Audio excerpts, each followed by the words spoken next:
నమస్కారం. వార్తలకు స్వాగతం. ముందుగా ముఖ్యాంశాలు.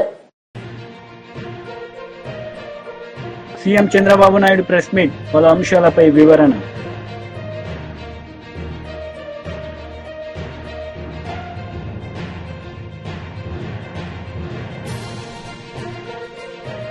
కేంద్ర మంత్రి కిషన్ రెడ్డి ప్రెస్ మీట్, పలు అంశాలపై వివరణ. సీఎం చంద్రబాబు నాయుడు మీడియా సమావేశం నిర్వహించారు. ఈ సందర్భంగా పలు అంశాలపై ఆయన మాట్లాడారు. హెడ్స్ వస్తారు, మినిస్టర్స్ వస్తారు, గవర్నమెంట్సే కాకుండా ఆల్ కార్పొరేట్స్ వస్తాయి. నేను చూసినటివి అనేక దేశాల్లో మాట్లాడాను. ఆ అనేక దేశాల్లో ఉండే వాళ్ళతో మాట్లాడాలంటే, నేను ఆ దేశానికి పోవాలంటే వీసాలు, టైము, అపాయింట్మెంట్లు ఎన్ని అవుతాయి. ఇక్కడ అందరినీ 3 రోజుల్లో కలిసే పరిస్థితి వస్తుంది. 3-4 రోజులు అందరూ కలిసే పరిస్థితి వస్తుంది. ఈ రోజు మీరు చూస్తే 3 కంట్రీస్ కలిశాను. 27 బయోలాటరల్ మీరు చూస్తే డిఫరెంట్ కంట్రీస్ లో వరల్డ్ బెస్ట్ కంపెనీస్ అన్ని కూడా సీఈఓలు అందరూ వచ్చి కలిశారు. ఇప్పుడు మీకు చూసినప్పుడు ఒక పక్కన సివిల్ ఏవియేషన్ జూరిక్ వచ్చి కలిశాడు. అదే మరిగా పెట్రోలియం అండ్ గ్యాస్ వచ్చి పెట్రోనాస్ వచ్చి కలిశారు, Malaysian company. Port and logistics మీరు చూసినప్పుడు డిపి వరల్డ్, అదే మరిగా ఏపీ మోలర్, మెరస్క్, అదే మరిగా డెమెన్ హోల్డింగ్ బీవీ, ఇలాంటి కంపెనీస్ అన్ని, ఎఫ్ఎంజీఐటి, యూనిలివర్, గ్లోబల్ హెడ్, ఇంకొక పక్కన వాల్మార్ట్, ఇలాంటివి సిస్కో, పెప్సికో, ఇలాంటి గ్లోబల్ హెడ్స్ అంతా వచ్చి కలిసే పరిస్థితి వచ్చేది. వీళ్ళందరినీ కలవాలి, నేను డిఫరెంట్ కంట్రీస్కి పోవాల్సిన పరిస్థితి వచ్చేది. ఇక్కడికి వచ్చినప్పుడు నెక్స్ట్ నేను ఆలోచించింది ఏంటంటే, మీరు గుర్తుపెట్టుకోవాల్సింది, ఇక్కడికి పోయేది ఎందుకంటే నాలెడ్జ్ని అప్గ్రేడ్ చేసుకోవడం. ప్రపంచం ఏ విధంగా ముందుకు పోతా ఉంది, రాబోయే రోజుల్లో ఏ డైరెక్షన్ లో మూవ్ అవుతుంది, మనం ఏ డైరెక్షన్ లో ముందుకు పోతే మన ప్రజలకు సంపద క్రియేట్ చేయగలుగుతాం. దట్ ఈజ్ మెయిన్ ఇష్యూ ఇక్కడ. ఈసారి మొత్తం దావోస్ మీరు చూస్తే green energy, green hydrogen, nature farming. Second, IT to AI. Everybody is talking deep tech, AI in all walks of life. ఇలాంటి ట్రెండ్స్ వచ్చినప్పుడు అక్కడ నేర్చుకోవడానికి ఉపయోగపడతాయి. ఇప్పుడు ఉదాహరణకు మీరు చూస్తే, నేను ఈరోజు చూసిన తర్వాత ఆంధ్రప్రదేశ్ లో 10 పోర్టులు ఉన్నాయి. మనం అనుకున్నంతగా ఎస్టాబ్లిష్ చేయలేకపోయాం. ఇండియాలో logistics cost as on today 14%, international logistics cost 8%. ఇక్కడ ఏపీ మోలర్ మెరస్క్ అయితే వాళ్ళు చాలా సిస్టమేటిక్ గా బ్యాక్వర్డ్ ఫార్వర్డ్ ఇంటిగ్రేషన్ చేశారు. Rail, road, inland water ways, మళ్ళా inland cargo, air cargo, sea cargo అన్ని మాస్టరైజ్ చేశారు. కంటైనర్ పోర్ట్, డ్రై పోర్ట్స్, ఇవన్నీ కూడా చేశారు.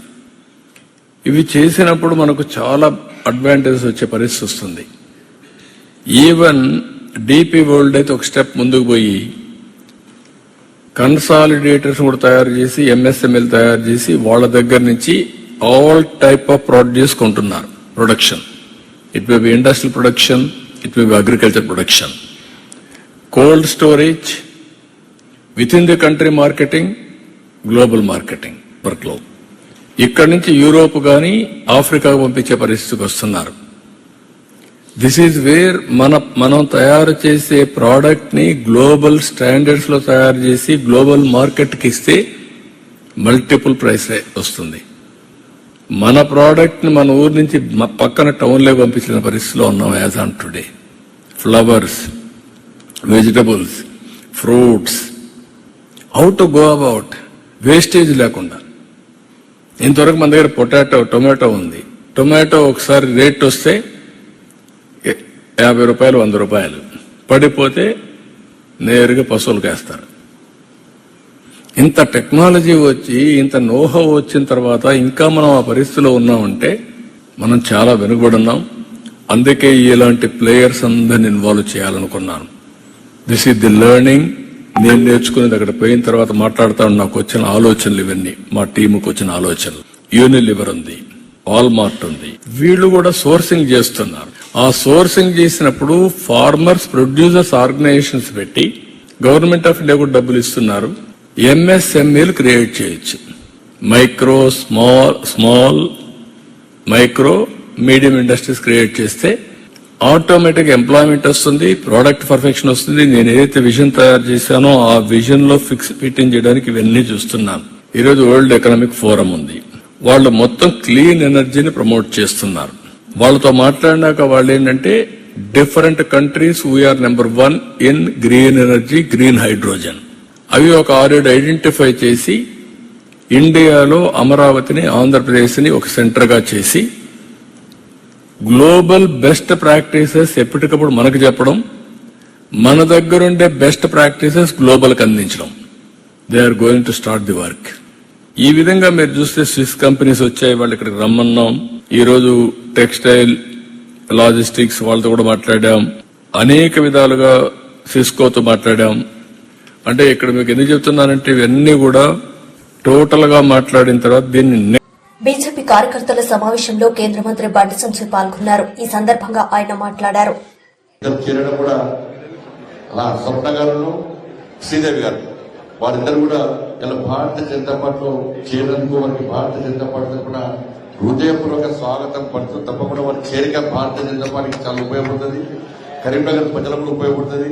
ఏ లక్ష్యం అనుకుంటారో ఆ లక్ష్యాన్ని చేరుకోవడానికి వారి యొక్క చేరిక 100% ఉపయోగపడుతుందని తెలియజేస్తూ వారికి స్వాగతం పడుతూ భారతీయ జనతా పార్టీలో స్వాగతం పడుతూ వేదిక పెద్దలు జిల్లా అధ్యక్షులు కృష్ణారెడ్డి గారు, మాజీ డిప్యూటీ మేయర్ రమేష్ గారు, ఇతర నాయకులు, అదేవిధంగా మొట్టమొదటి సమావేశం ఎమ్మెల్సీ అభ్యర్థిని ప్రకటించిన తర్వాత మొట్టమొదటి సమావేశం ఒక మంచి కార్యక్రమం. భారతీయ జనతా పార్టీకి కార్యకర్తలకు పార్టీకి జోష్ నింపేటువంటి ఒక మంచి కార్యక్రమం ద్వారా పాల్గొనేటువంటి ప్రచారం ప్రారంభించినటువంటి మన అంజిరెడ్డి గారు ఈ రోజు మొదటి కార్యక్రమం వారు రావడం చాలా సంతోషం. వారి సత్యమణి సంగారెడ్డి జిల్లా భారతీయ జనతా పార్టీ అధ్యక్షురాలు అక్క చూస్తున్న పార్టీ డేంజర్ అక్క. మొత్తం సంగారెడ్డి జిల్లాలో భారతీయ జనతా పార్టీని శక్తివంతంగా తయారు చేయడానికి ఒక మహిళ ఉండి కూడా ఎక్కువ కష్టపడి పనిచేటువంటి అక్క గోదావరిక అంజలి గారు కూడా వారు స్వాగతం పడుతూ వేదికటువంటి పెద్దలందరికీ, గౌరవ కార్పొరేటర్లకు విచ్చేసిన మీ అందరూ కూడా సుఖేంద్ర వారి అభిమానులందరూ కూడా హృదయపూర్వక స్వాగతం పలుతూ నిన్న మీటింగ్ తర్వాత కరీంనగర్ ప్రజలకు పూర్తి క్లారిటీ వచ్చేసింది. కరీంనగర్ అభివృద్ధికి సహకరించినవారు, కరీంనగర్ కార్పొరేషన్ స్మార్ట్ సిటీకి నిధులు ఇచ్చిందెవరు, ఎవరు తీసుకొచ్చిందెవరు, అభివృద్ధి ఏ విధంగా జరిగిందో నిన్న సమావేశం ద్వారా కరీంనగర్ ప్రజలకు క్లారిటీ వచ్చిన తర్వాత ఎప్పుడు కార్పొరేషన్ ఎన్నికలు వచ్చాయి, ఎప్పుడు భారతీయ జనతా పార్టీ అభ్యర్థిని మేయర్ చేయాలని చెప్పి అలా కరీంనగర్ ప్రజలందరూ కసితో ఎదురు విషయం వాస్తవం. ఎందుకంటే చాలా ఇబ్బంది పడ్డామట. ఒక 10 సంవత్సరాలు అబ్బా అరే సునీల్ రావు చాలాసార్లు ఫోన్ చేశారు. అరే కార్యక్రమం పిద్దామనుకుంటే మామూలు ఒప్పుకుంటలేదే, పైసలు ఇచ్చేది నరేంద్ర మోడీ ప్రభుత్వం, కొట్లాడేది మీరు, కానీ పిద్దామంటే మామూలు పెడుతున్నారు, నన్ను కూడా రావద్దు అంటున్నారు అని చెప్పి చాలా సందర్భాల్లో నేను సునీల్ రావు గారు చాలా సందర్భాల్లో మాట్లాడుకున్నాం. పార్టీ పరంగా బీఆర్ఎస్ పార్టీ సునీల్ రావు గారు, నేను భారతీయ జనతా పార్టీ. కానీ అభివృద్ధి విషయంలో, ప్రారంభోత్సవాల విషయంలో చాలా సందర్భాల్లో సునీల్ రావు గారికి నన్ను పిలువాలని చెప్పి తప్పన ఉన్నప్పుడు కూడా రాజకీయ ఒత్తిళ్లు, సునీల్ రావు గారిని బయటేస్తాం, సునీల్ రావు గారిని దించేస్తాం, బండి సంఖ్య అని పిలిస్తే అని వార్నింగ్లు ఇచ్చే పరిస్థితి అప్పుడు ఉంటాయి. ఎంత ఆరోపి నేను పట్టుకొస్తే కొబ్బరిగా ఒట్టికిరాను, పట్టుకొచ్చింది అన్ని కొబ్బరిగా ఒట్టికిరాను. స్మార్ట్ సిటీకి ఇన్ని పైసలు ఉడికేసాం. 4 సంవత్సరాలు 3 సంవత్సరాలు స్మార్ట్ సిటీ పైసలు రాలే. నరేంద్ర మోడీ గారి ప్రభుత్వం పైసలు ఇస్తే స్మార్ట్ సిటీ పైసలను డైవర్ట్ చేసింది బీఆర్ఎస్ పార్టీ ప్రభుత్వం. ఒక్క పైసలే. నేను హైదరాబాద్ లో మీటింగ్ లో గొడవ చేసిన తర్వాత, సీరియస్ గా వార్నింగ్ ఇచ్చిన తర్వాత కరీంనగర్ కు, వరంగల్ కు నిధులు అప్పుడు బీఆర్ఎస్ పార్టీ ప్రభుత్వం విడుదల చేసింది. నేను అప్పుడు బెదిరించిన అధికారిని వారం రోజుల కరీంనగర్ కు, వరంగల్ కు నరేంద్ర మోడీ గారి ప్రభుత్వం ఇచ్చిన నిధులు ఇవ్వకుంటే బిడ్డ వారం తర్వాత మిత్తితో సహా వసూలు చేస్తా నేను వార్నింగ్ ఇచ్చిన తర్వాత అప్పుడు కేసీఆర్ విడుదల చేసిన నిధులు. అప్పటిదాకా కరీంనగర్ పైసలు రాలే. ఆ 3 లెటర్లు బయటపెట్టినా. కేంద్ర మంత్రి 3 సార్లు లెటర్ రాసిండు రాష్ట్ర ప్రభుత్వానికి. అరే మేము ఇచ్చే పైసలు ఇయ్యా కరీంనగర్ కంటే కూడా కేసీఆర్ ప్రభుత్వం ఇయ్యలే. ఆ 3 లెటర్ కూడా బహిర్గతం చేశాక అప్పుడు అన్ని కూర్చుంటాం. కానీ ఏ ఒక్క రోజు కరీంనగర్ స్మార్ట్ సిటీ అభివృద్ధి విషయంలో నన్ను పాల్గొనే అవకాశం లేకుండా ఇచ్చిన 10 సంవత్సరాలు. ఎక్కడ కనీసం కొబ్బరిగా ఎమ్మెల్యే గోపిరెడ్డి శ్రీనివాసరెడ్డి మీడియా సమావేశం నిర్వహించారు. ఈ సందర్భంగా ఆయన మాట్లాడారు. 15 సంవత్సరాలు మీ ముఖ్యమంత్రి చరిత్రలో ఒక్క ప్రభుత్వ మెడికల్ కాలేజ్ అయినా ప్రారంభించడం జరిగిందా? కానీ జగన్మోహన్ రెడ్డి గారు తన 5 సంవత్సరాల పరిపాలనలో 17 మెడికల్ కాలేజీలు ప్రారంభిస్తే వాటిని కూడా మీరు నిర్వీర్యం చేసే కార్యక్రమం చేస్తున్నారే. ఎందుకు మీకు ఈ యొక్క ప్రైవేటు వ్యక్తుల మీద ఎందుకు ఈ ప్రేమ అని ఈరోజు అడుగుతా ఉన్నా. గతంలో నేను విద్యార్థిగా చదువుకునేటప్పుడు కూడా అప్పుడు నేదుమల్లి జనార్దన్ రెడ్డి కొత్త మెడికల్ కాలేజ్ ప్రైవేట్ మెడికల్ కాలేజీకి పర్మిషన్ ఇవ్వాలని ఆయన ముందుకొస్తే ఆ రోజు మేము రోడ్డు ఎక్కి ఉద్యమాలు చేశాం. Public that is in 91 or so. మేమంతా 3rd ఇయర్ ఎంబీబీఎస్ చదువుతున్నాం. మేము ప్రతి మెడికల్ కాలేజీలో కూడా ఉద్యమాలు చేశాం ప్రైవేట్ మెడికల్ కాలేజీ వాళ్ళు. ఈ రోజున మీరు ఇష్టాపరంగా ప్రైవేట్ మెడికల్ ఆల్రెడీ మీ హాయంలో ఇచ్చారు. ఎవరికి ఇచ్చారు? మీ అనుమాయులందరికీ ప్రైవేట్ మెడికల్ కాలేజీలు అప్పచెప్పారు ఈ రాష్ట్రంలో. నారాయణ ఒకవైపు, ఎన్ఆర్ఐ మెడికల్ కాలేజీలు, అట్లానే అందరూ ఈ రాష్ట్రంలో జిఎస్ఎల్ కానీ ఈ విధంగా అనేక మెడికల్ కాలేజ్ ప్రభుత్వ సంస్థ ప్రైవేట్ వ్యక్తులకి అప్పచెప్పి ఈరోజు వాళ్ళు ఏం చేస్తున్నారు మనందరికీ తెలుసు. ఈరోజు విద్యార్థుల దగ్గర నుంచి ఒక్కొక్క ఎంబీబీఎస్ సీటుకి దాదాపు 1.5 కోటి వసూలు చేస్తున్నారు ఈరోజు.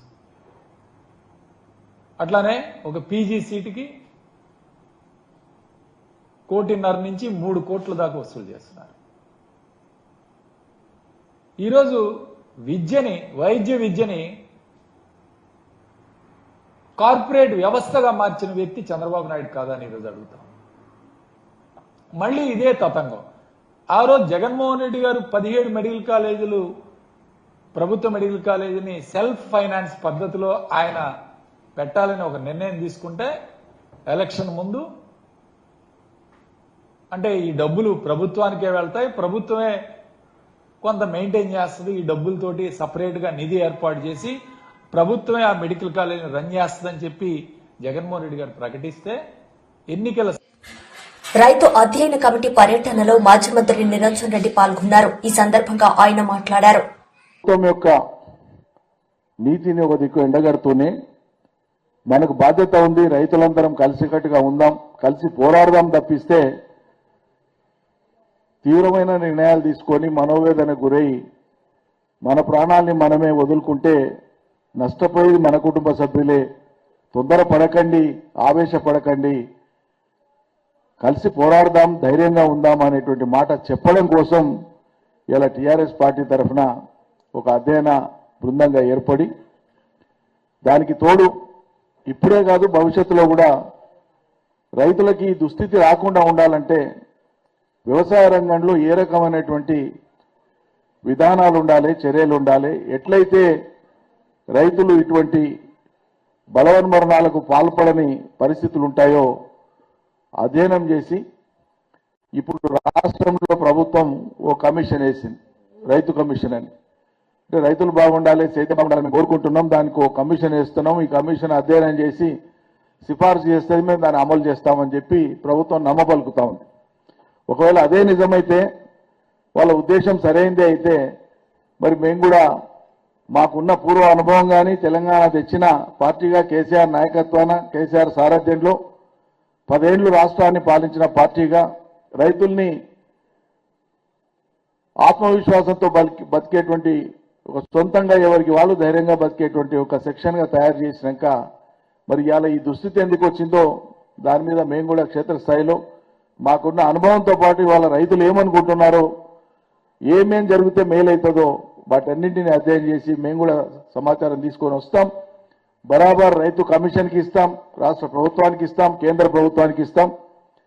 ఇక్కడ కూడా చాలా పొడుగు మాట్లాడటాను ఒక ఆయన ఉంటాడు. కేంద్రం నుంచి ఏం తెచ్చేది ఒక్కనాడు మాట్లాడాడు కానీ ఇక్కడ ఉన్నటువంటి మన సర్కారు మీద దినాన్ని నిప్పులు జరిగేది.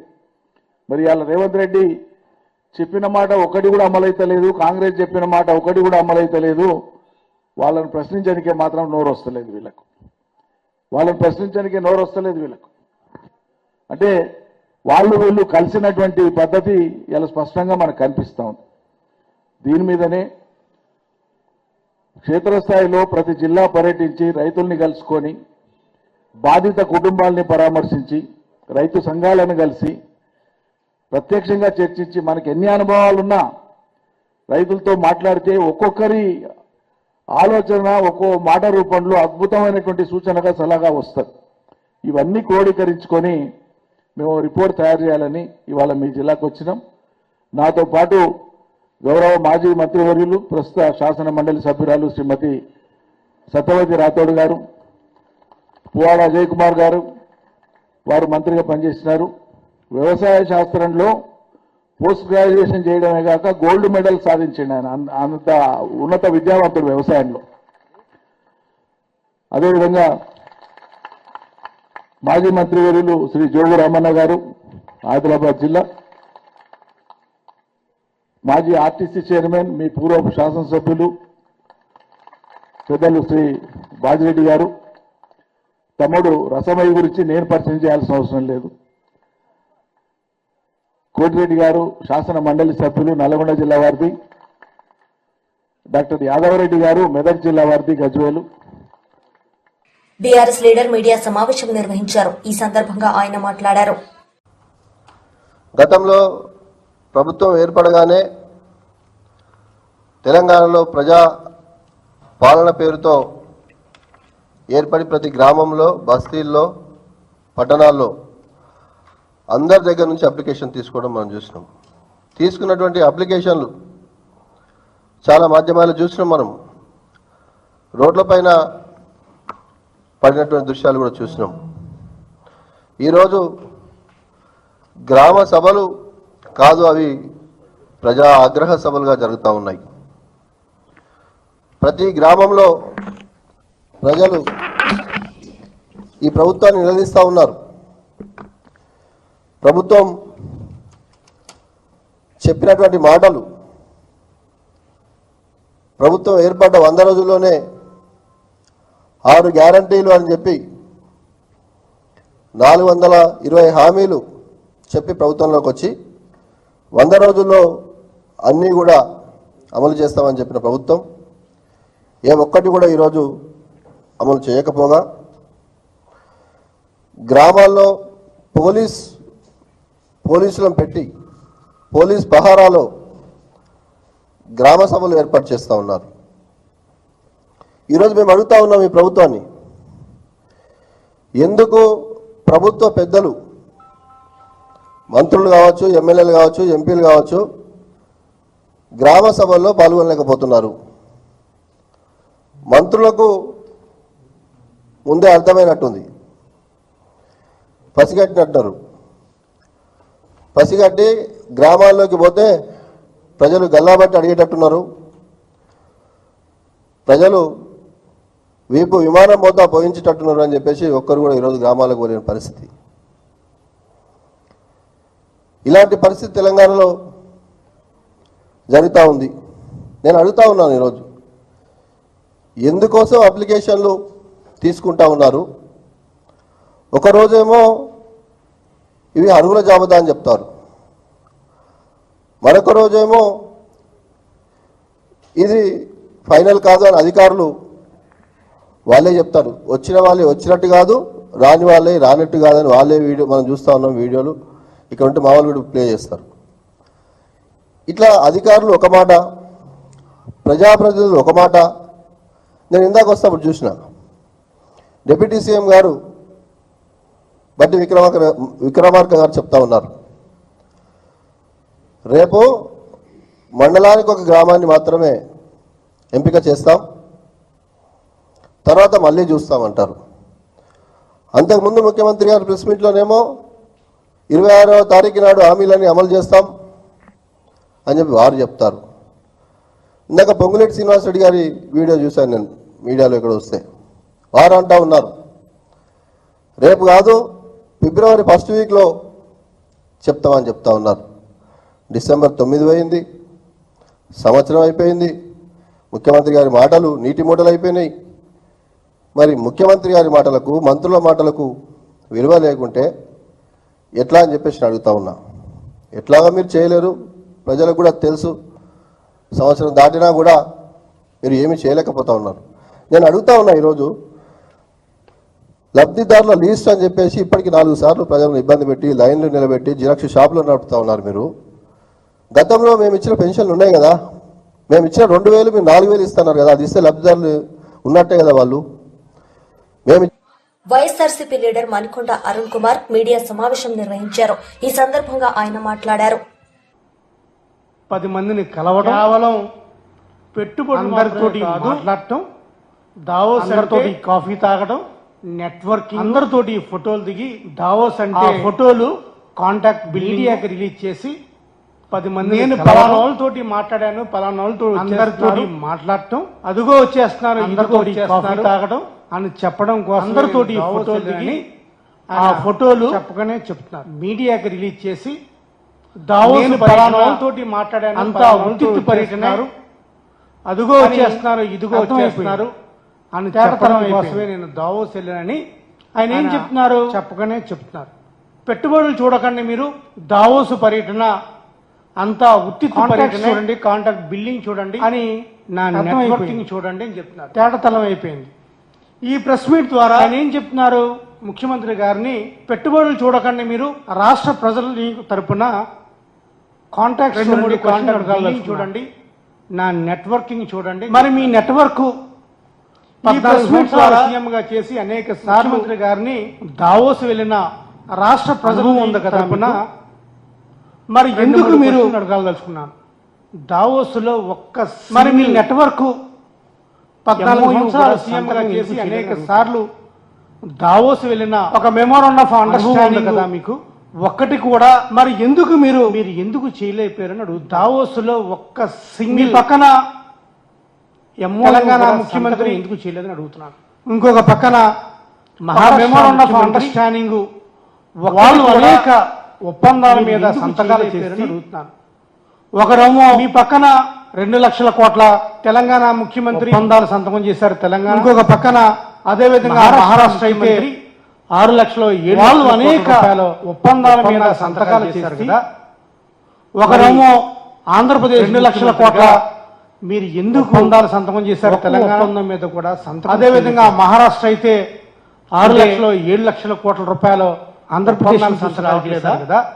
లేదా మీరు ముఖ్యమంత్రిగా ఆంధ్రప్రదేశ్ ముఖ్యమంత్రి ఉండడం వల్ల మీరు ఎందుకు కూడా రావట్లేదు, ఒక్క ఒప్పందం మీద ఎందుకని ఒక్క ఎంఓయూ మీద సంతకం అంటే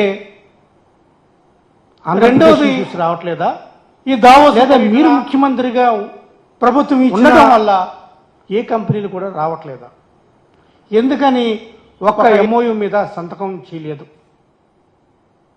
రెండోది వార్తలు ముగించే ముందు ముఖ్యాంశాలు మరోసారి. ప్రభుత్వం ఇచ్చిన CM Chandrababu Naidu press meet, పలు అంశాలపై వివరణ. ఏదైతే పబ్లిసిటీ ఉందో, ఏదైతే ఒక పెయిడ్ మార్కెటింగ్ చేశారో, సుమారు కేవలం టీవీ ఛానల్స్కే కేంద్ర మంత్రి కిషన్ రెడ్డి ప్రెస్ మీట్, పలు అంశాలపై వివరణ. పెయిడ్ మార్కెటింగ్ చేశారు కదా ఆంధ్రప్రదేశ్ గురించి.